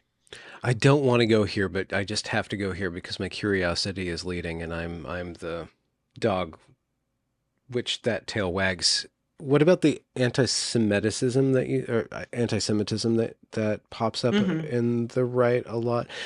You brought up HP0 Lovecraft, who's a Twitter account. I think I might have butchered that, but Mm-hmm. he's a Twitter account. He's really interesting. I've spoken with him. We didn't get a chance to record because Thankfully, his vocoder was broken. His vocoder is probably the least aesthetic thing about him, but he's very, very sexist and very explicitly sexist, and always kind of like okay with racism and stuff. Hmm. And I understand aesthetically for that contingent of the online right that sexism and Hmm. especially racism are a way. It's not just what you were saying about saying that niceness doesn't matter. Truth matters over niceness. It's actually a way of repelling people who are hung up on racism being like the end goal of their thought. Like it's just like the Hmm. thought terminating cliche of racism, or to a lesser extent, or to a different extent, sexism. Racism and sexism, it's just a gatekeeping mechanism. We're going to put this here and you're not going to be able to think anymore. So we're kind of, they're able to do their generation of thought and memory without like being Hmm. interfered with. But the anti-Semitism, it's a constant theme. I don't think it's useful. I have my own opinions of it. What are your opinions on it? And how far is that going to hobble the right? And in this day and age, with October 7th completely flipping the left over its heels, insanely, it's just Hmm. that might be a point of contention. Game theoretically, how do you see that playing out, and to what degree is that something to worry about, or to confront head on, or to just leave alone? Yeah, so I think that we should dismiss upfront the most cartoonish manifestations of anti-Semitism on the right as damaging, unwanted. That those people should be sort of denounced, and I wouldn't put zero HP in this category, but like the the people who talk about like literal blood libel, or make these crazy borderline metaphysical accusations about Jews and stuff. That's terrible. I definitely favor Israel over Hamas, and I think that October 7th really presented a huge opportunity for the right, because this, you might disagree with this, but I do think that it's possible for sane and reasonable and well-intentioned people to acknowledge that different groups have in-group preference and engage in group strategy, right? And I don't think that the difference between me and maybe a liberal hearing that claim, even a classical liberal hearing that claim, is that I don't think in-group preference is bad Yeah. inherently, right? I don't Well, think I there's mean, anything wrong with yeah. Jewish people wanting to protect the interests and the safety of Jewish people. I Yeah. think that we have It's to be just able it's hard to to talk swallow about it. when you spend 20 years, 10 years, 5 years being like the people telling you to deny your own in-group preference, shaming you for your own in-group preference, suddenly want you to be okay with them having in-group preference, suddenly okay with you. Suddenly not okay with you not being okay with their nation state, their ethno-national state. It's hard. Mm-hmm. Like they could back Yeah, off a for little sure. bit because I want to live and Mm-hmm. let live, but like being shamed for being white, and then the Mm-hmm. same people like shaming me for questioning their ethno state. It's like, okay, and sorry to I feel like I'm releasing too much personal information here, because I'm supposed to be really No, carbon neutral with regard to this particular no, situation, but it's just hard. like I you wish. I was, that I'm actually glad you said that, because I was sort of I wasn't sure to the that's basically what I was trying to get around to, right? Is that Okay. like, I think a decent number, and for reasonable historical, reasons that are just transparently understandable, a lot of Jewish intellectuals have not been a big fan of white identitarianism, right? Or white people really having any group consciousness Yes. or in-group preference whatsoever, right? And that is the kind of thing that we do have to be able to acknowledge, right? And people will lump that in with literal neo-Nazis, and I think we have to be willing to say that there is such a thing as genuinely vicious, vitriolic, genocidal anti-Semitism. And then there are also people who have just reasonably observed the way that many in especially the Jewish intellectual community have related to the non-Jewish white community over time. Right now, I'm somebody who cares a lot more about outcomes than about fairness or vindictiveness. Right? I feel this way. Like so many people on the right are like, oh, feminism caused all these things, therefore we have to be like viciously vindictive against women. And I'm like, only if you want to lose. Like Mm, mm-hmm. I think a much Mm, better approach Hmm. especially now that I think a lot of, especially given the reaction of a lot of parts of the American left to October 7th and the war in Israel, I think a really productive approach is for us to take a conciliatory view towards a lot of the Jewish intellectuals who are now sort of realizing they're like, okay, we assumed that white people and white identitarianism were the biggest threat to the Jewish community, and we're operating on that basis. We have now realized that actually y'all might be, sort of the best bet we're going to get, right? And I think we should not immediately leap to prove them wrong, right? I think we should Yes. Yeah. say, Yeah. yes, like there absolutely is a role for the Jewish community in the kinds of states we would want to build. Interesting. We will be watching to make sure that you don't start trying to pick away at our own sense of group identity again, and we're Yeah. all just going to be groupish now, and that has to be the new normal. Yeah. But i'm Yeah. i'm, I'm completely fine with one of those groups being sane, reasonable, center to right Jewish people. That seems fine to me. Yeah. I don't see any need to be an asshole about it, basically. There was this really interesting white rural rage book that came out and then was promoted by the Morning Joe or some regime program, and the guys that they promoted were Jewish, and they just bagged on rural white people like really explicitly. You're like, wow, that was really racist and classist and et cetera, et cetera, when you know that the white rural people are probably the biggest supporters of Israel. So you're seeing this tension being worked out, and it makes sense that the regime, probably subconsciously, would much rather that the white rural people, or like the conservative right, the right white, not get along with the Jewish intellectuals than for them to make. So if they can increase the tension between the whites and the Jews, that would much 100%. serve, because the white ethno and ethical will to power, which would be just Mm-hmm. like nuclear families, hardworking, kind of self-determining, paired with the Jewish intellectual elite, would that's kind of the basis of a lot of the post-war uh, dominance of the West. And if Mm-hmm. they can break Yeah. that, then they Yeah. can subvert us into globalists, global Yeah, nationalism. absolutely. And like even in the intellectual sphere, sort of Jewish uh abstract and mathematical ability, Yeah. right? Like the Jews have been, I have a physics background. It's impossible to really study physics and not have an appreciation for the Jewish intellect, right?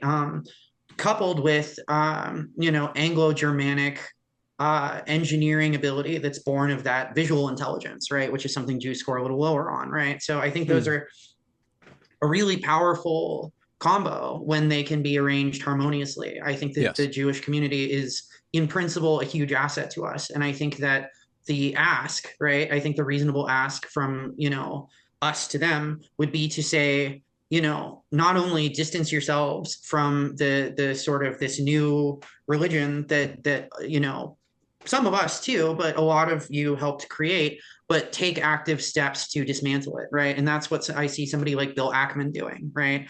In the wake of October 7th, right? Immediately, right? This Jewish, billionaire financier basically starts taking big steps to dismantle higher education, right? And the sort of the Mm. spawning pool of a lot of these horrible things, right? Similarly, I've noticed Ben Shapiro is not in any way shying away. You see this with a lot of sort of faux rightist Jewish pundits. They'll stop short of ever acknowledging anything like anti-white racism or something, right? Shapiro is not doing that. He's very explicitly calling out people who are anti-white, and that it's anti-white specifically, and that it's a problem, right? So as long as that kind of continues, as long as that becomes sort of a major theme and throughput, and it's reflected in political donations, it's reflected in speech, there aren't a bunch of weird caveats and stuff, then I would rather make peace than war, Yeah. with the Yeah. the segment of the Jewish community that is reasonable and wants to form a healthy polity together based primarily on those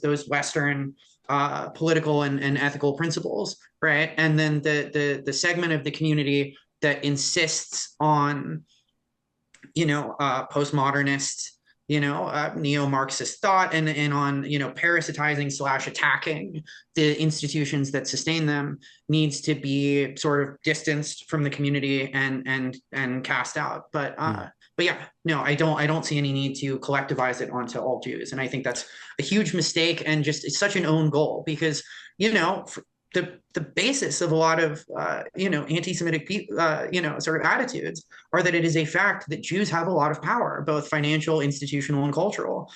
We have an opportunity to bring at least a lot of that over to our side, and I think we would be fools not to. Yeah. Yeah. So what does 2024 look like for you intellectually and your output? What are you going to be breaking into? What are you working on? Where are you going? Yeah, so I really have. I always say this, and then I think of something else I want to write about, but I don't write on it. I don't write on any kind of That a means you're a writer, schedule. bro. It does, but I write when I have something to say, not just um to meet a quota or something. Yeah. But increasingly, I feel like I have said a lot of the things that I have to say, Okay. and I want to move into doing, right.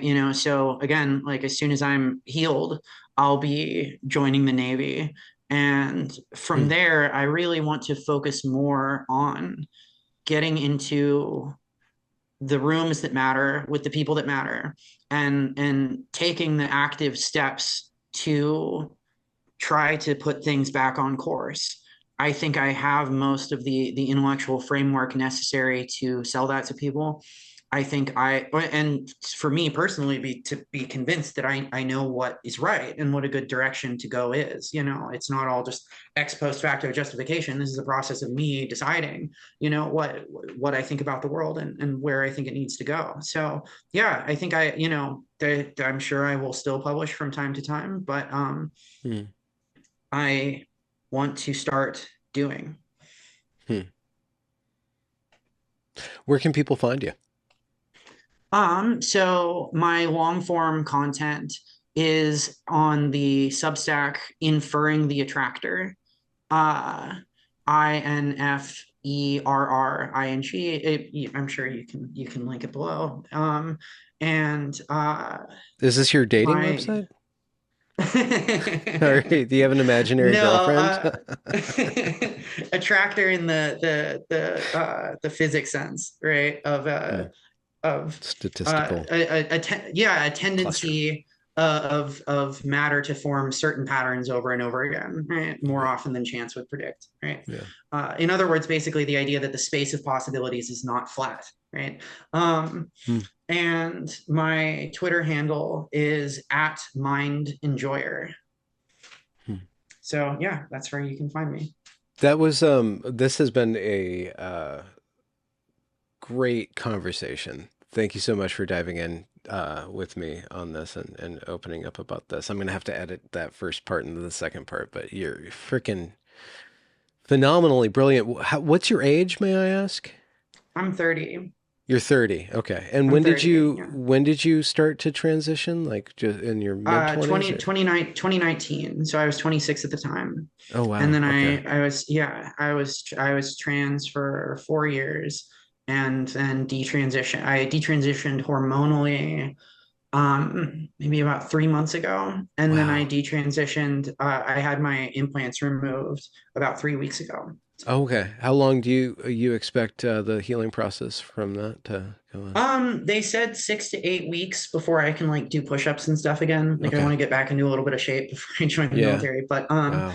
I've always healed very fast. I have a good constitution, so maybe a little sooner. So in Hmm. a couple weeks, I'll be able to start getting fit. In a couple weeks after that, I'll talk to the recruiters again. So Without progressivism or transgender ideology reigning over you, do you have a place for a transcendental belief, or what takes that space?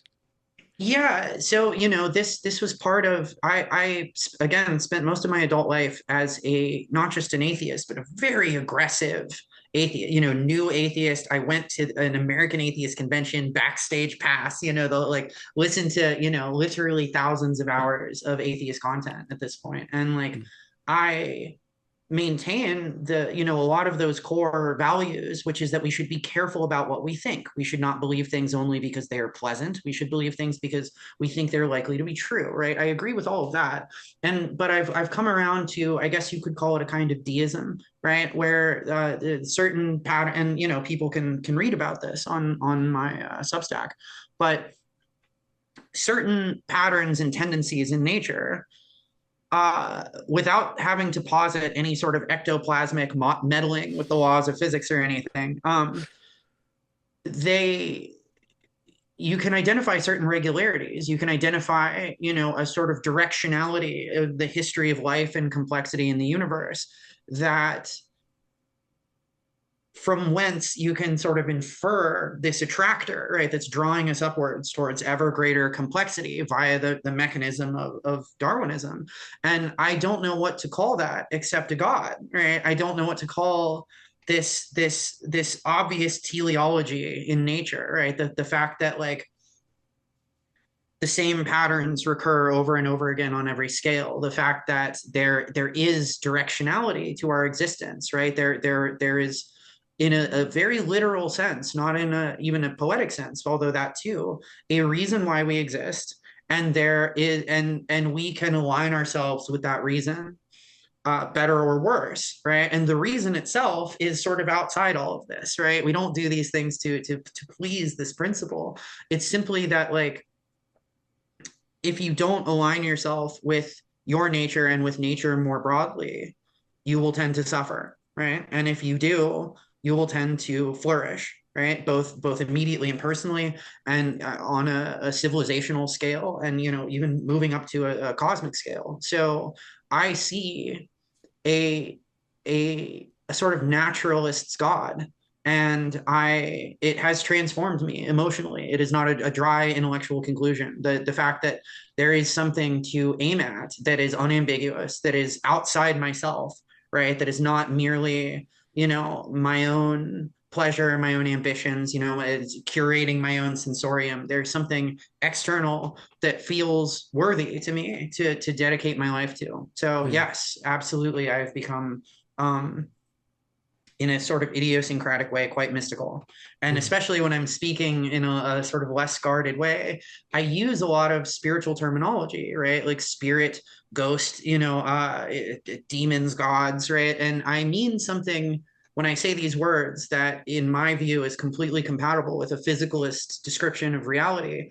But we choose the high level terms in which we chunk that reality. And frankly, I think a lot of religious terminology, it's not just a useful shorthand, it's more accurate. It more accurately describes the underlying physical reality than Hmm. a lot of modern sort of scientific concepts do. So yes, that's been part of this whole inversion for me, is an Have you embrace seen, of the transcendent and the numinous. yeah, have you seen the transformation of your heart and your mind reflected in your relationships from other people? Well, there was it's a straightforward and negative way in which it Yeah. ended a lot of relationships with people for whom sort of a basic amount of political alignment is a precondition, right? That was a lot of my friend group, and so I did Yeah. lose a lot of people for that reason. Um,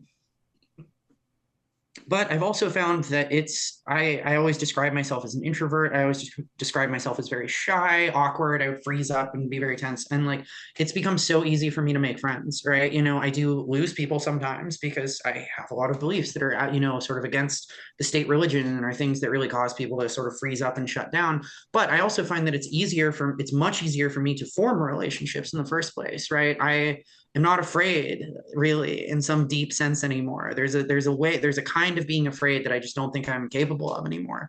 And I love to talk to people. I love to meet new people. And I've had over this past year, I really can't even count how many people have told me that I have touched them in some important way, that I've, shown them something that they've never seen before, either about the world or about themselves, that I've changed their lives. And it's nothing's more rewarding than that, right? Nothing is more rewarding than being able to communicate some shard of this beautiful transcendent picture that I see to other people and having them tell me, I heard that and it did something, and I'm going to tell other people about that. So yes, I feel like it's much easier for me to relate to people, um, because I'm not hiding from the negative anymore, right? If I disapprove of something that someone is doing, or I disagree with something that someone is saying, I just say it, right? And I don't dress it up, right? And I think people it sense that insincerity, and it has the opposite of the intended effect, right? It's Mm-hmm. intended to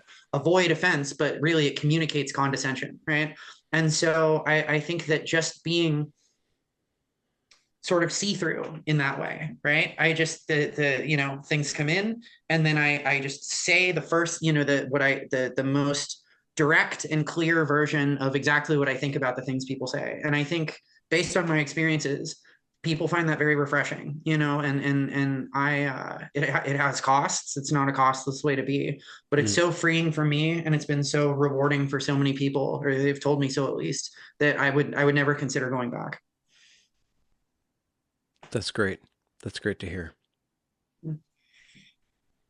Yeah. And I also think that, like, it's fair. I would have said that this is fallacious before, but I think it's fair for people to want, it doesn't matter what's pleasant in a sort of immediate piece by piece sense for what you believe. But I do think it's fair for people to expect of an ideology, and especially of a spirituality, that it makes the lives of the people who hold it better on average and in the long run, right? Because, ultimately, I'm a Popperian when it comes to epistemology, which means that I think that we don't sort of derive knowledge from first principles in a mechanical way. It's an evolutionary process, just like biological evolution. And ultimately, ideas survive if and only if, in the long run, either because they can sort of trick people into copying them at their own Yep. expense, in a parasitic way. But in the best case, memes survive because they are useful to people, right? Like, we don't remember classical mechanics simply because it is true. We remember it because it's useful, right? Because it enables us to do things, right? And I think similarly on the personal and spiritual level, right? Like, if a description of reality resonates with people in a way that enables them to make sense of their own lives and their community and the world they see around them, they're more likely to communicate that to others. And I think that you can choose to disdain those aspects of knowledge production and communication. And I hope my enemies do, because that puts them at a severe disadvantage compared to people who can acknowledge the emotional and aesthetic aspects of life without letting it sort of poison their thinking. Mm-hmm. The Without poison the sort of crystalline lucidity of their thinking. Hmm. Well, Psyche, I'm really happy to have stumbled upon you. I will link to your work in the description so that more people can enjoy you. Was this one of your, do you do a lot of these shows? Um, this is I've definitely done a few. this is the biggest one I've done. I've been on a few of my friends' channels, and Yeah. I've done some sort of live debates that I don't know that there exist recording, just in sort of Hmm. group chat platforms or something, for Yeah. audiences of like 20 and Yeah. 30 people. But no, nothing like this. Yeah, I you got had a a really blast. good way of communicating. So I know my audience Thank has you. enjoyed you, and they're going to seek out more of you. So thank you very much for exposing them to you. Thank you so much for this opportunity. I really appreciate it. Um, Recording's over.